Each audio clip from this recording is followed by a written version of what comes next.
The coffee in my hand had gone cold 20 minutes ago, but I kept holding the mug anyway. Across the dining table, my brother Marcus spread out glossy brochures showing luxury resorts in the Maldives. His fiancée Jessica leaned over his shoulder, pointing at infinity pools and overwater bungalows. "This one's $12,000 a night," she said, her voice breathy with excitement. "Can you imagine?" Marcus grinned. "We'll be able to afford it now. The buyers are offering $750,000 cash deal. Closing in 2 weeks." I took a sip of the cold coffee. It tasted bitter. "That's nice," I said quietly. My mother sat at the head of the table, nodding with approval. She'd always favored Marcus. He was the successful one, the one with the finance degree, the corporate job, the beautiful fiancée. I was just there, the daughter who dropped out of college to take care of Dad during his final years. The one who never quite got her life together afterward. "You should be happy for your brother," Mom said, looking at me with that familiar disappointment in her eyes. "He's finally doing something productive with that property. It's been sitting there for 3 years, completely wasted." "I visit sometimes," I said. Marcus laughed. "Twice a year doesn't count as using it. That house should be generating value, not collecting dust. You don't deserve beachfront property if you're not going to do anything with it." The word stung, but I didn't react. I'd learned a long time ago that arguing with Marcus only made things worse. He had Mom's support. He had the family's respect. And he had the absolute conviction that he was right about everything. "The realtor said it could sell even higher," Jessica added, scrolling through her phone. "But we wanted to close quickly. The wedding's in 4 months, and we need to finalize the honeymoon booking." "Smart thinking," Mom said. "Strike while the market's hot." I stood up and carried my mug to the sink. Through the window, I could see the neighborhood where I'd grown up. Nothing much had changed. The same trees, the same houses, the same feeling of being stuck in place while everyone else moved forward. "When's the closing?" I asked, keeping my voice neutral. "October 15th, Marcus said. The buyers are a retired couple from Boston. They're paying cash, so no financing contingencies. The escrow officer said it's the smoothest transaction she's seen in months." "That's good. You could show a little more enthusiasm," Mom said sharply. "Your brother is about to start a new chapter in his life. The least you could do is be supportive." I turned around and smiled. "I'm very happy for you both. I hope the wedding is everything you want it to be." Jessica beamed. "Thank you. You're still coming, right? I know we had that little disagreement about the bridesmaid dresses, but..." "I'll be there," I said. The little disagreement had been Jessica insisting I pay $600 for a dress I'd wear once, then getting offended when I asked if there were less expensive options, but that was typical in this family. My financial struggles were seen as personal failures, not circumstances worth considering. Marcus' phone buzzed. He glanced at it and grinned. "The buyers just confirmed their wire transfer is ready." "This is really happening." "I should go," I said. "I have some errands to run." "Before you leave," Mom said, standing up, "I want you to know that I think this is the best decision. That beach house has been a burden on this family. Your father never should have." She stopped herself, but we all knew what she meant. Dad never should have left it the way he did. I grabbed my jacket from the back of the chair. "I'll see you all later." Outside, I sat in my car for 5 minutes before starting the engine. My hands were shaking, but not from anger, from something else. Something that felt like standing on the edge of a cliff waiting. I pulled out my phone and opened my email. The message from 3 days ago was still there, marked urgent.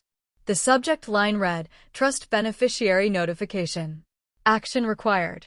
I'd read it a dozen times. Each time, the words were the same. The law office of Patterson and Associates had been trying to reach me for 2 weeks. There were documents that needed my signature, papers that concerned the property at 847 Ocean View Drive, the beach house my father had purchased 23 years ago when I was 5 years old, the beach house Marcus was selling. I started the car and drove to the address listed in the email. The law office was in a modest building downtown, sandwiched between a dry cleaner and a tax preparation service. Inside, the receptionist greeted me with professional warmth. "I have an appointment with Mr. Patterson," I said, "about the trust documents." "Of course, he's expecting you." Second door on the left. Thomas Patterson was in his 60s with silver hair and reading glasses perched on his nose. His office smelled like old books and coffee. He stood when I entered, extending his hand. "Thank you for coming in," he said. "I know this must be confusing. Please sit down." I took the chair across from his desk. "I don't understand what's happening. My brother is selling the beach house. He said it's part of the estate that Mom has the authority to." "She doesn't," Patterson said gently. "And that's why we needed to speak with you urgently. Your father established an irrevocable trust in 2012, 13 years ago. The property at Ocean View Drive is held in that trust with you as the sole beneficiary." The room felt too warm suddenly. "But," Marcus said, "your brother doesn't have the legal authority to sell the property. Neither does your mother. The trust was very specifically structured. Your father appointed me as the trustee with instructions that the property would be managed for your benefit until you turned 30. You turned 30 last month." I nodded slowly. Dad had died 3 years ago, and in the chaos of grief and funeral arrangements, I'd never thought to question the family's narrative about his assets. Mom had handled everything. Marcus had helped with the paperwork. I just signed where they told me to sign. "Why didn't anyone tell me about this?" I asked. Patterson's expression grew troubled. "The trust documents were sent to your mother's address, as that was listed as your residence at the time. I assumed you'd been informed when I reached out recently because we needed your signature for some standard administrative updates. I discovered that you weren't aware of the trust's existence." He slid a folder across the desk. "These are the complete trust documents. Your father was very clear in his intentions. He wanted you to have security, a place that would always be yours. He knew." Patterson hesitated. "He knew family dynamics could be complicated." I opened the folder. The legal language was dense, but certain phrases jumped out. "Sole beneficiary. Irrevocable trust. No authority to sell, transfer, or encumber without beneficiary consent." "What happens now?" I asked. "That depends on you. If you want to sell the property, that's your decision. But it must be your decision with you as the seller of record. Any sale currently in progress without your authorization is void. There are buyers. They're wiring money. The closing is in 2 weeks." Patterson's jaw tightened. "Then we need to contact the escrow company immediately. Do you know which firm is handling the transaction?" I pulled out my phone and found the text message Marcus had sent to the family group chat 3 weeks ago celebrating the accepted offer. "Coastal Escrow Services. The escrow officer is named Amanda Chin." Patterson picked up his office phone. "I know Amanda. She's thorough. She'll want to see these documents immediately." He dialed and put the call on speaker. A professional voice answered after 2 rings. "Coastal Escrow Services. Amanda Chin speaking." "Amanda, this is Tom Patterson. I'm calling about the property at 847 Ocean View Drive. I represent the actual owner, and we have a significant issue with the pending sale." There was a pause. "Tom, I thought this was a straightforward estate sale." The seller's attorney provided documentation showing the seller doesn't have authority to sell. The property is held in an irrevocable trust, and the beneficiary was never informed of the transaction, let alone gave consent. I could hear Amanda typing in the background. "Can you send me the trust documents? I need to verify this immediately. We're scheduled to close next week." "Sending them now," Patterson said, nodding to me. I forwarded the PDF files I'd received to his email, and he relayed them to Amanda. The silence on the other end stretched for nearly 2 minutes. Then Amanda spoke, her voice careful and professional. "Mr. Patterson, these documents appear legitimate. The trust clearly names someone other than the current seller as the beneficiary and owner. I'm going to need to halt the closing process until we can verify chain of title." "Understood. My client is here with me now. She's available to meet with you to confirm her identity and intentions. Can you both come to my office this afternoon? Say 3 o'clock.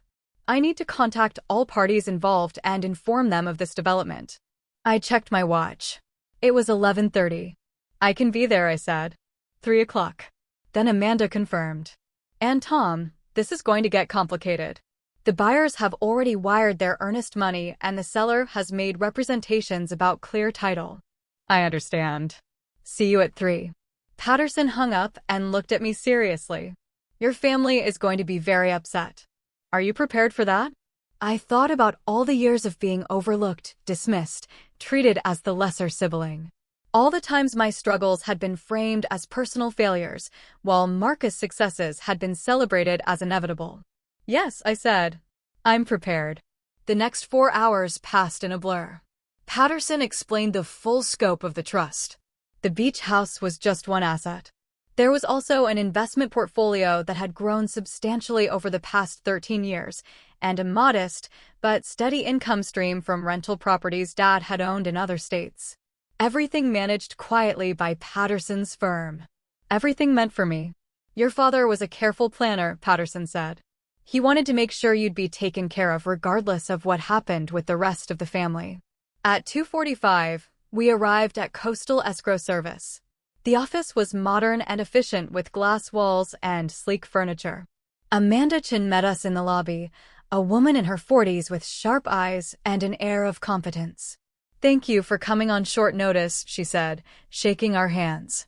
This is quite an unusual situation. I've been in escrow for 18 years, and I've never had a case quite like this. She led us to a conference room where documents were spread across the table: purchase agreements, title reports, escrow instructions, wire transfer confirmations. I've reviewed the trust documents thoroughly, Amanda said. There's no question about their validity. The property is held in an irrevocable trust with you as the sole beneficiary. Your brother had no legal authority to enter into a purchase agreement. What happens to the buyers? I asked. Their earnest money will be returned in full. They're not happy, obviously, but they have no legal claim.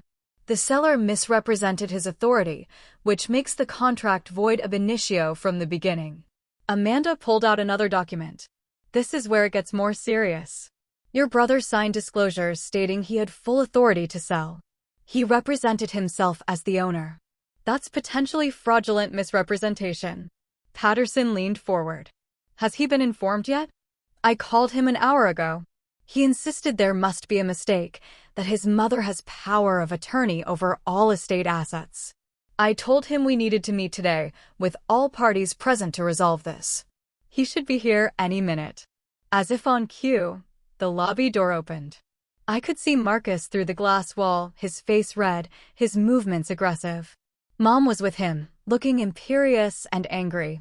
Jessica trailed behind, checking her phone. Amanda stood. Let me bring them in. This needs to be handled professionally. She opened the conference room door and gestured to my family. Marcus stormed in first. What the hell is going on? He demanded. Then he saw me sitting at the table with Patterson, and his expression shifted from anger to confusion to something darker. What are you doing here? I'm the property owner, I said calmly. The actual property owner. Mom's eyes widened. That's ridiculous. The beach house is part of your father's estate. I'm the executrix. I have every right to. The beach house was never part of the probate estate, Patterson interrupted smoothly. It's held in an irrevocable trust established in 2012. Your daughter is the sole beneficiary. You have no authority over this asset. He slid the trust documents across the table. Mom grabbed them, her hands shaking as she read. Marcus looked over her shoulder, his face going pale. This can't be right, Marcus said. Dad would have told us. He would have. He told me, I said quietly. When I was taking care of him during those last months, he explained everything. I just didn't understand how important it was until now. That was partially true. Dad had talked about making sure I'd be okay, about provisions he'd made. In my grief and exhaustion, I hadn't pressed for details. I trusted that the family would handle things fairly. You knew about this? Mom's voice was shrill. You knew, and you let us go through with the sale. You let us make plans, spend money. I didn't know the specifics until 3 days ago, I said. But even if I had, you never asked my permission. You just assumed you had the right to sell my property. Jessica spoke up for the first time, her voice tight. We've already booked the resort. The deposit was $15,000. Non-refundable. That's not my problem, I said. And the words felt powerful, liberating. Amanda cleared her throat. Let's focus on the immediate issue. Mr. Marcus, you entered into a contract to sell property you don't own. You signed legal documents representing yourself as the seller with full authority. The buyers are threatening legal action for their expenses and lost opportunity. Marcus turned on me. You're going to let this happen? You're going to destroy my wedding, my life, over some technicality. It's not a technicality. It's my inheritance. The one thing Dad left specifically for me. You don't deserve it, Marcus shouted. You've done nothing with your life. You dropped out of school. You work a dead-end job. You live in that garbage apartment while I took care of Dad. I said, my voice steady, while you were too busy building your career to visit him in hospice. While Mom was too angry at him for getting sick to sit by his bed. I was there every single day.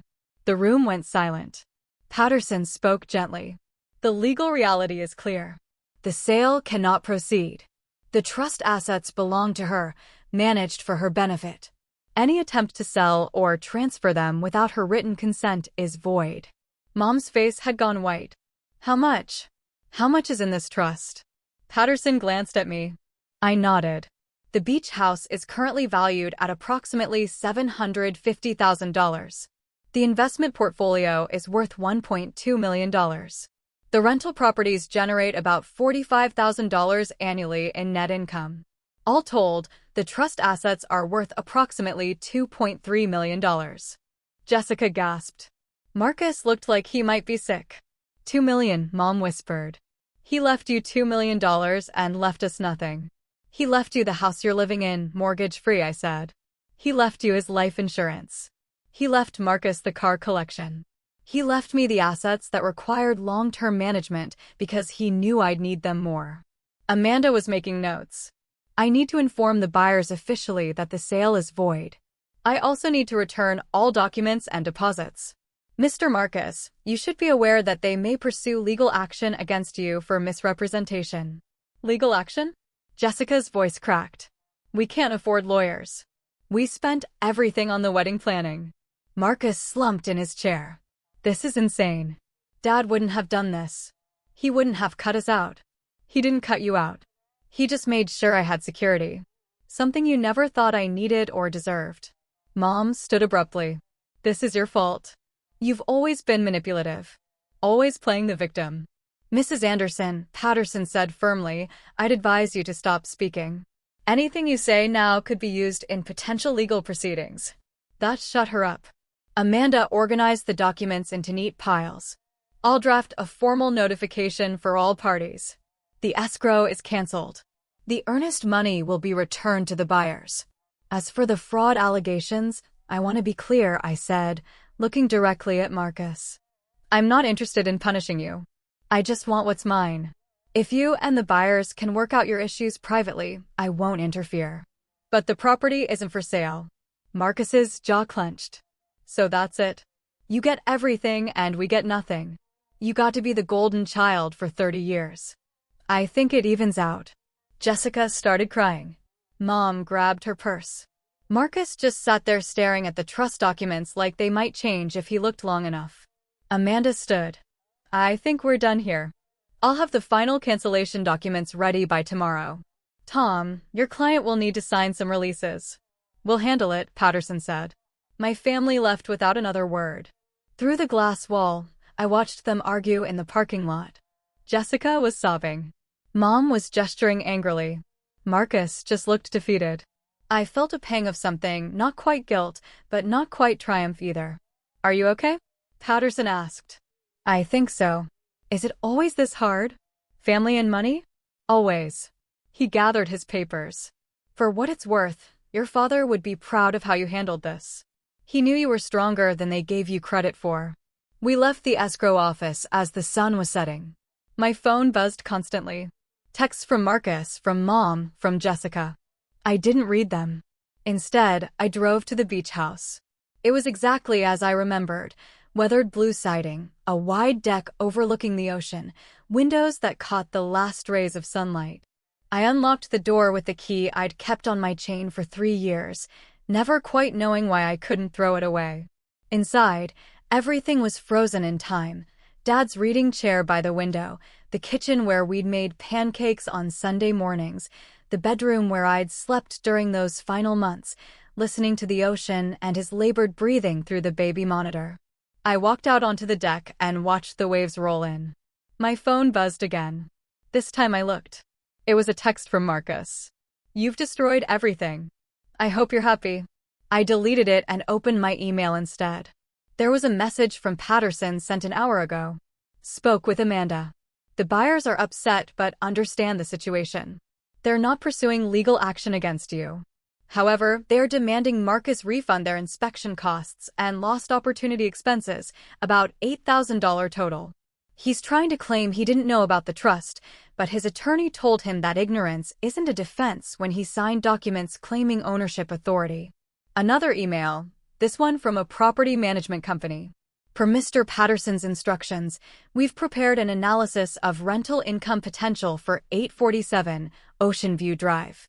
Estimated weekly rental income $3,500 to $4,200 depending on season. Annual gross income $165,000 to $195,000. Please contact us to discuss management services.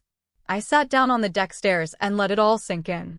The property that Marcus thought was wasted, that Mom thought was a burden, that the whole family dismissed as something I didn't deserve, it was mine. Truly mine. And it was worth more than any of them had imagined. Not just in money, though that mattered, in possibility, in freedom, in the security Dad had wanted me to have. My phone rang. I didn't recognize the number, but I answered anyway. Hello. Hi, this is Amanda Chen from Coastal Escrow. I have one more thing to tell you. When I informed the buyers that the sale was canceled, they asked if the property might become available in the future. They're willing to wait, and they offered $800,000 if you decide to sell within the next 6 months.